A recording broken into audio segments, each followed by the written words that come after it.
I'm going to give you a perspective of what transformation is about IT and not so much about the digital, because this is not about technology, this is about improving clinical care. Improving the care we provide to patients each and every day and how we use IT in that agenda. So that's really important. I'll keep coming back to that more and more. Now, you don't have to go back very long in history when we didn't have things like penicillin and modern surgery, anaesthetics, antiseptics. We didn't have penicillin, we didn't have MRIs and CTs. In fact, we didn't have very many treatments at all, but what we did have was an ability for physicians predominantly to sit down with patients and meticulously document, listen to them and document what was wrong with them. And in fact, it was that documentation of illness and the recognition of patterns through that collected data that got us to where we are today. And so, you know, the sharing of knowledge and the sharing of information has always been at the heart of where modern medicine sits today. So there's Vesalius sharing his knowledge of anatomy with his students. William Osler, of course, was the father of modern diagnostics based on history and examination and putting the findings together. Semmelweis and his observations around washing hands, Louis Pasteur and his observations on bacteriology, and of course Alexander Fleming and the discovery of penicillin. All of those advances based on data, on collecting data and analysing it. This chap here, William Farr, and we know the Farr Institute's named after him, perhaps the father of modern statistics. He's the guy that put the births, deaths and marriages registers together. He and all his luminaries sat there with pen and paper and wrote it out meticulously. In 1852, he collected all the data around the cholera epidemic in East London. And he came to the opinion, when he analysed that data, that actually your chances of getting cholera reduced the further you lived away from the Thames, and he concluded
And that's all because we're not flowing data around the system properly. We can simplify and we can make that much more effective with effective information flow.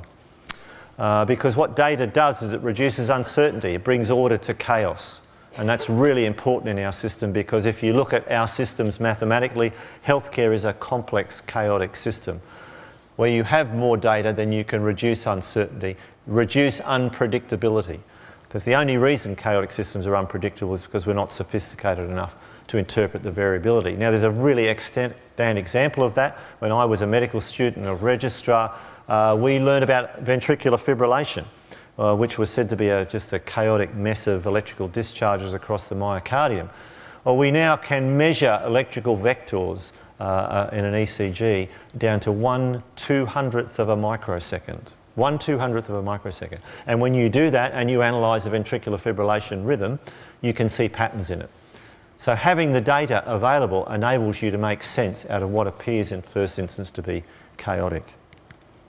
And we need to learn from the best, because these organisations, these platform-based organisations, have turned this into an art form by collecting, aggregating and analysing the data they have available to it. They feed it back continuously to improve the service that they're delivering. And by the way, they also engage the service users to better inform how they provide that service. And for us, of course, that's that patient engagement piece. Efficiency intrinsically dependent on the flow of information, because it allows us to align systems, take out unintended variation, which of course is a big issue for us when you look at it clinically, when you look at it in care pathways, when you look at it in business practice. How do we share best learning? Well, that's about the flow of information. And of course, if we get this right, it will save an enormous amount of time for all of us. How are we doing this? Well, essentially capturing the data generated by those interactions in a standardised and structured way wherever possible. First, we're on the journey, we've started doing that, we're nowhere near where we need to be, but certainly that is the intention as we move forward. And we're doing it through the National Information Board portfolio of 2020 programs, Personalised Health and Care 2020, so-called paperless 2020, although it's not paperless at all. Engaged through or organised into these 10 domains and 33 programs of work, which I won't go through in detail because of time, but essentially what that program of work enables us to do is collect data in a structured and standardised way, share data across the system, find innovative ways or allow innovative ways of capturing the data, analyse and apply the data of the results of those analyses at multiple levels of the organisation, and engage patients and empowerment. And this is a very critical part of the whole program. Now, we will not do this without effective leadership, again at all levels across the system. Leadership is critical to dealing with any sort of complexity. Your organisations, the old organisations I worked with, the one I'm in at the moment, we need leadership to enable us to deal with complexity. And what we're finding as you look into the leadership required in the digital age is that ecosystems become much more self-governing and self-organising when they're working well, which means devolution and empowerment of decision making. Traditional infrastructures shrink as platform models develop, and there's less reliance on this central enforcement models that we're so familiar with and that the NHS is struggling to come to grips with.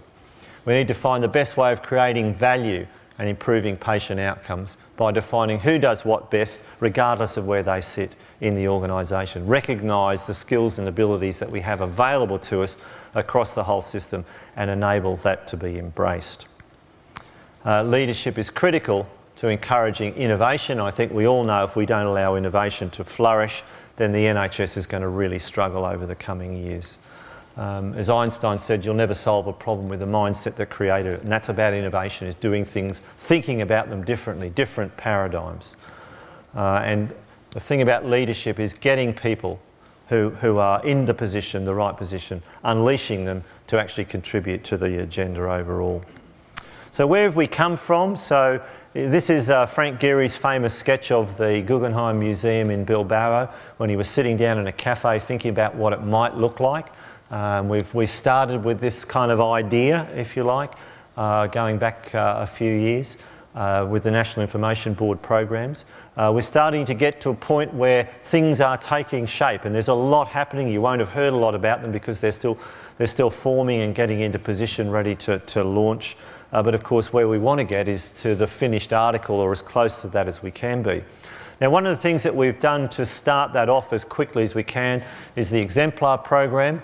Exemplars are in and of themselves learning and knowledge-based organisations which are right at the cutting edge of digital medicine.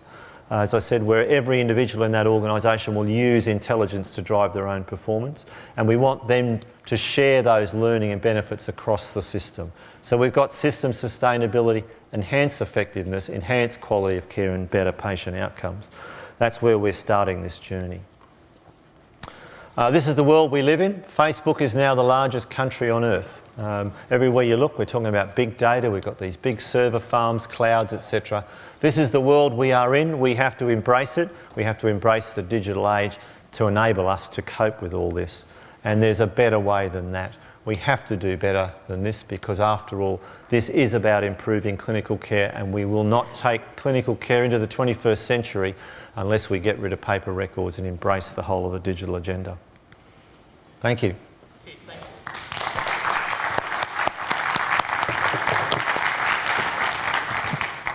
Can we take a few questions from the floor for Keith? Any show of hands?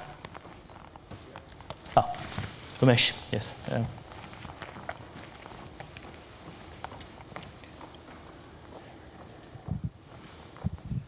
Umesh Prabhu, please forgive me for asking this question. So far, we have invested a lot of money in digital. Why do you think this will be successful? Because if you have a good digital, for each pound you invest, you save £7. That's the international data. We definitely need digital transformation.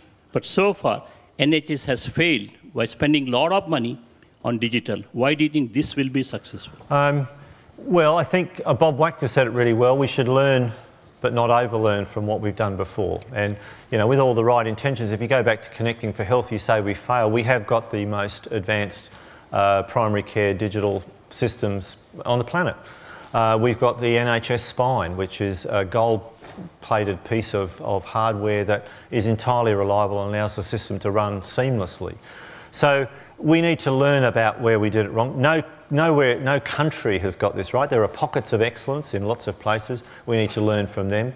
My own personal view is that we need to get the balance right between what we do centrally, where we start to dictate or say mandate what's going to happen versus what is grown from the ground up. We've got to find the sweet spot, and it's not one, it's for multiple different areas.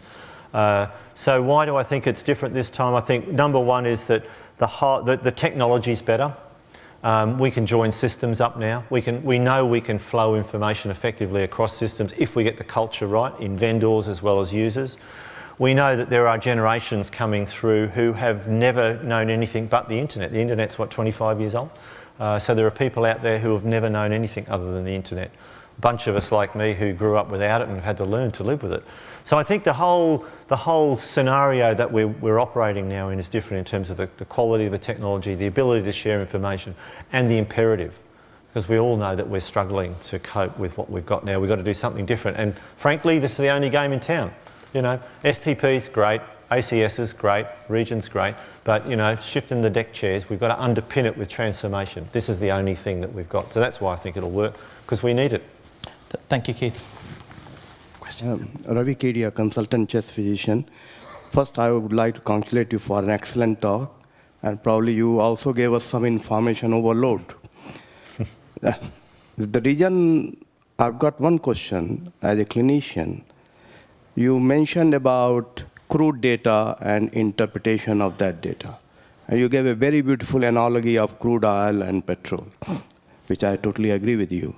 I think digital technology is the way forward, and I agree with that. But just to give you one example, how this information overload is affecting the way we practice. Now in National Health Service, each ward has got their own ward pharmacist.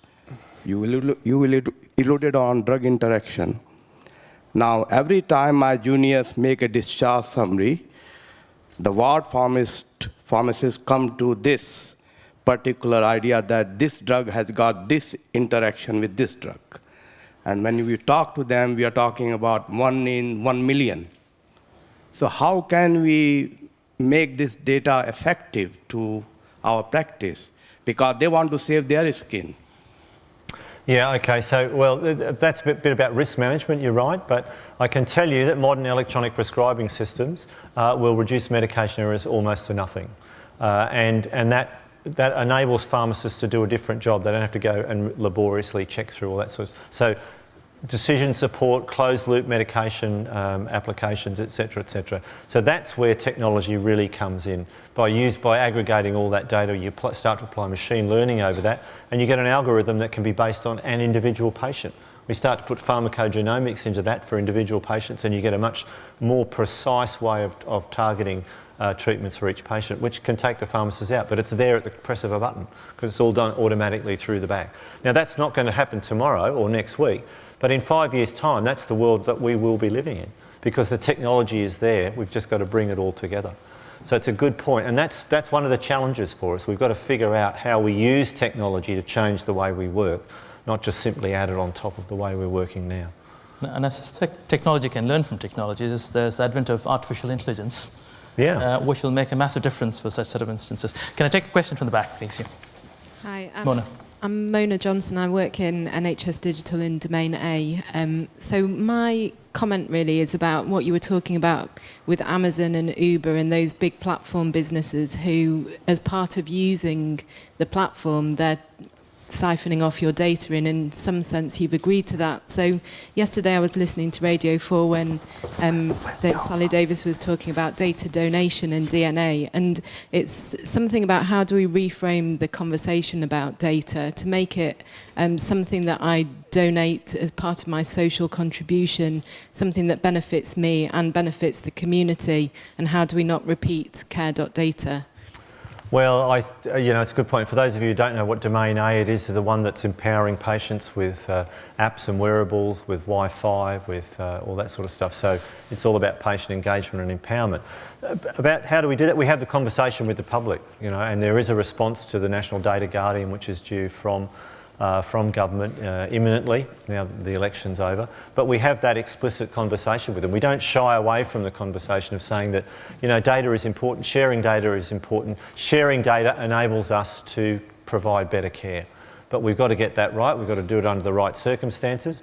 We are looking at data, people donating data. I haven't quite figured out the way through that yet, so we're looking at all of those issues. But we have to be open with the public about the benefits. I don't think we've necessarily sold them as well or as widely as we should have as yet. So that's the intention. Thanks, Keith. Just one last question, and then we need to move on. Paul. Hi, I'm Paul Amos. I'm a full-time clinical informatician. And for about the last 10 years, I've been quite heavily involved in appraising new information standards as they come through the system.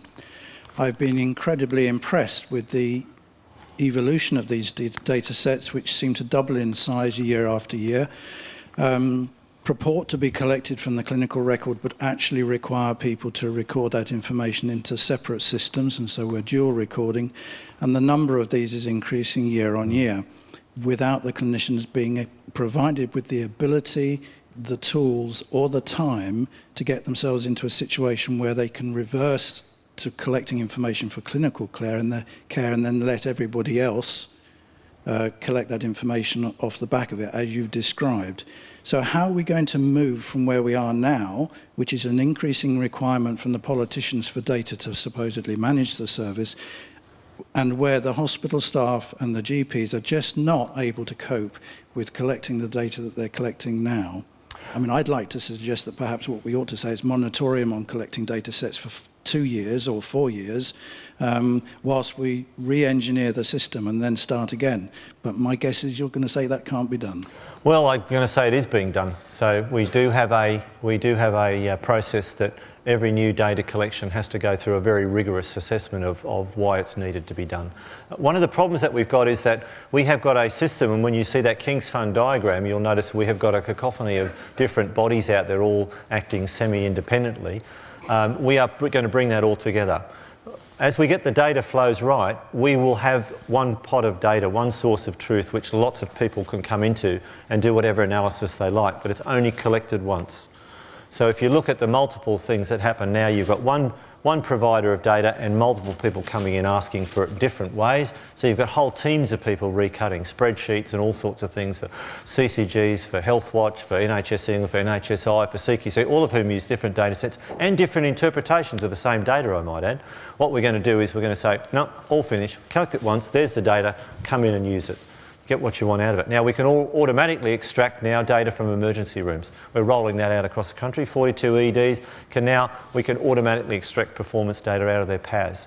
So as we get people onto more sustainable and modern digital platforms, we will have the ability to be able to aggregate and analyse this data on a much more automatic or automated process, which takes the people out of it, and we can then feed that back. So you're absolutely right, the challenge is right there, and that's exactly the challenge that we're responding to.